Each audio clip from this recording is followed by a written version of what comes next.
2017 વિધાનસભાની ચૂંટણી બાદ રાજ્યમાં કોંગ્રેસ મજબૂત બની રહી છે, જેને લઈને અનેક મુદ્દાઓ પર રાજ્ય સરકારની ભીંસ વધી રહી છે। ત્યારે ગાંધીનગરના કૃષિ ભવનમાં કોંગ્રેસી ધારાસભ્યો દ્વારા ધરણા યોજવામાં આવ્યા છે। કોંગ્રેસના ધારાસભ્યો પાક વીમાની સહાયની રકમના આંકડા જાહેર કરવાની માંગ કરી રહ્યા છે। કોંગ્રેસના ધારાસભ્યો ખેડૂતોના પ્રશ્ને લડી લેવાના મૂડમાં હોય તેવું લાગી રહ્યું છે। 18 કલાકથી વધારે સમય સુધી કૃષિ ભવનમાં બ્રિજેશ મેરજા, ઋત્વિક મકવાણા અને ચિરાગ કાલરિયા દ્વારા પાક વીમાના આંકડા જાહેર કરવાની માંગ કરાઈ રહી છે।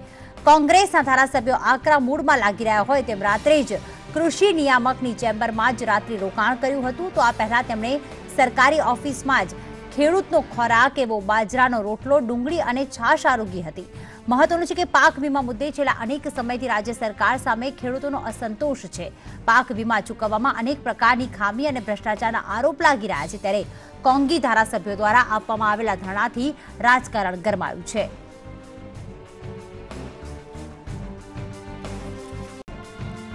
આજ અંગે વધુ અપડેટ સાથે ગાંધીનગરથી જોડાઈ ગયા છે અમારા સંવાદદાતા હિરેન રાવલ। હિરેન, જણાવશો, એક તરફ લોકસભાની ચૂંટણીની તૈયારીઓ અને બીજી તરફ કોંગી ધારાસભ્યોના ખેડૂતોના પ્રશ્ને આ પ્રકારના ધરણા, કઈ માંગ છે તેમની અને કેટલા સમયથી તેઓ ધરણા પર બેઠા છે અને હવે શું કહી રહ્યા છે?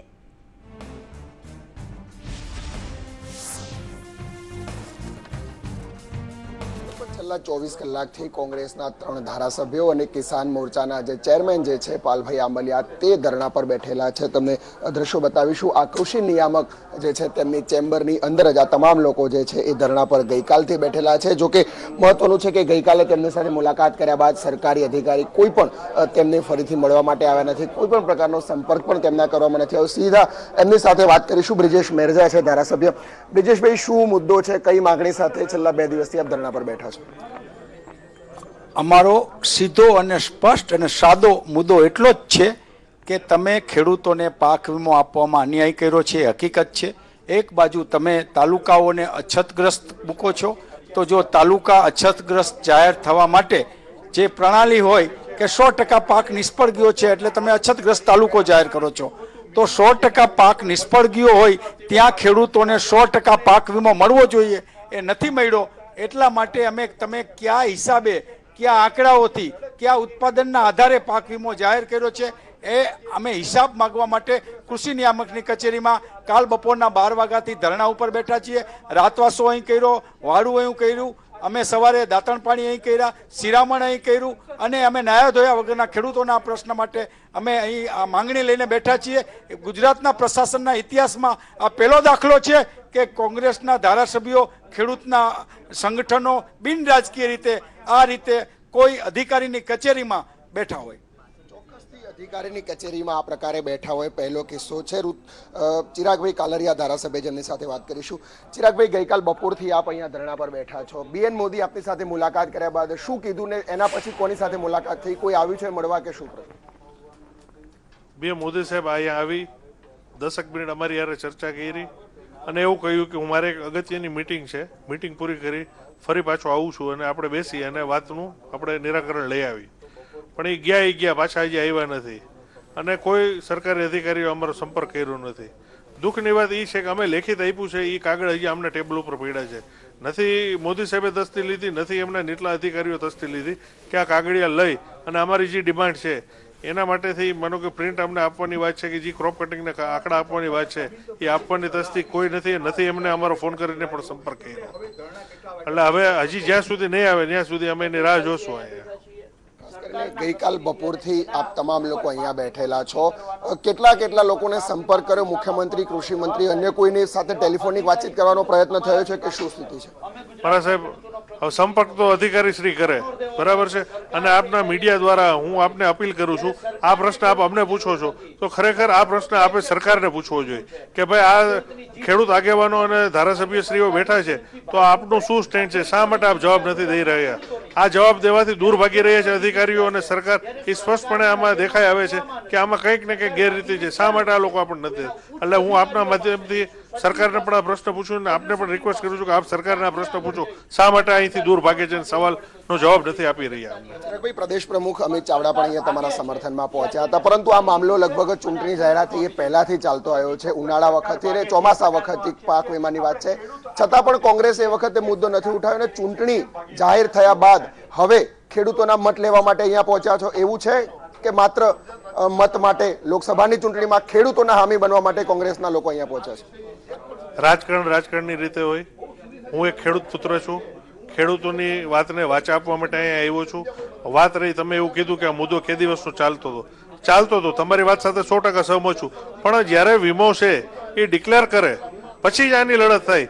એટલે જ્યારે વીમો જાહેર થયો અને અમને અન્યાય થયો છે, સમગ્ર ગુજરાતમાં અન્યાય થયો છે, મારા જિલ્લામાં ખાસ કરીને અન્યાયનો અવિરત રીતે અમને અન્યાય થઈ રહ્યો છે. માનો કે આગળથી આવેલો છે કે છેલ્લા 10 વર્ષથી આ જામનગર જિલ્લો છે એને માનો કે પાક વીમો છે ક્યારેય મળ્યો નથી, નહીવત જ મળ્યો છે અને કાયમને માટે મસ્કરી કરવામાં આવે છે અમારી, બરાબર છે. એટલે આ કોઈ રાજકીય મુદ્દો નથી અને જો રાજકીય મુદ્દો અમારે કરવો તો અમે ન્યાય રહીને કરે, પણ આ અમે ખેડૂતોની વાતને વાચા આપવા માટે ખેડૂતોના દીકરા તરીકે હું અહીંયા આવ્યો છું. ચોક્કસથી કિસાન મોરચાના અધ્યક્ષ છે પાલભાઈ પ્રદેશ પ્રમુખ પણ મળવા માટે આવ્યા હતા. એમની સાથે શું મુલાકાત થઈ અને એમને શું વાત કરી આપ તમામ લોકોની સાથે?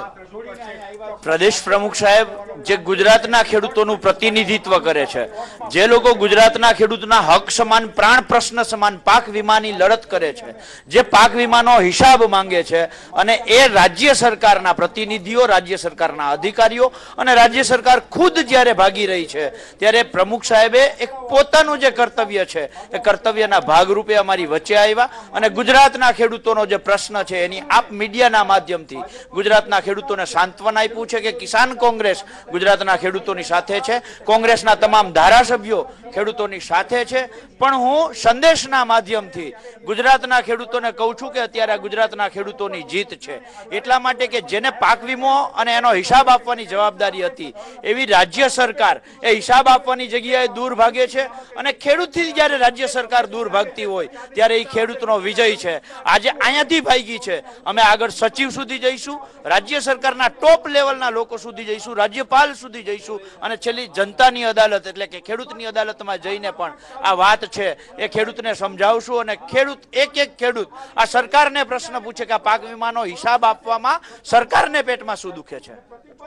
હતા કોંગ્રેસના આગેવાનો કે લગભગ છેલ્લા 2 દિવસથી 24 કલાકથી તમામ લોકો ધરણા પર બેઠેલા છે. કૃષિ નિયામકની ઓફિસની અંદર કદાચ ગુજરાતના ઇતિહાસમાં પહેલો કિસ્સો હશે કે સરકારી કચેરીની અંદર ચૂંટાયેલા પ્રતિનિધિઓ છે એ ધરણા કરી રહ્યા છે. પરંતુ મહત્વનું છે કે 24 કલાક થયા હોવા છતાં કોઈ પણ સરકારી અધિકારી આવી તેમની સાથે મુલાકાત કરવાની પણ તસ્દી નથી લીધી. આજે પણ 11 વાગ્યા હોવા છતાં સરકારી અધિકારીઓ આ ચેમ્બરની અંદર પ્રવેશ નથી મેળવી શક્યા. જી બિલકુલ, આભાર હિરેન. વધુ અપડેટ માટે આપના સંપર્કમાં રહીશું.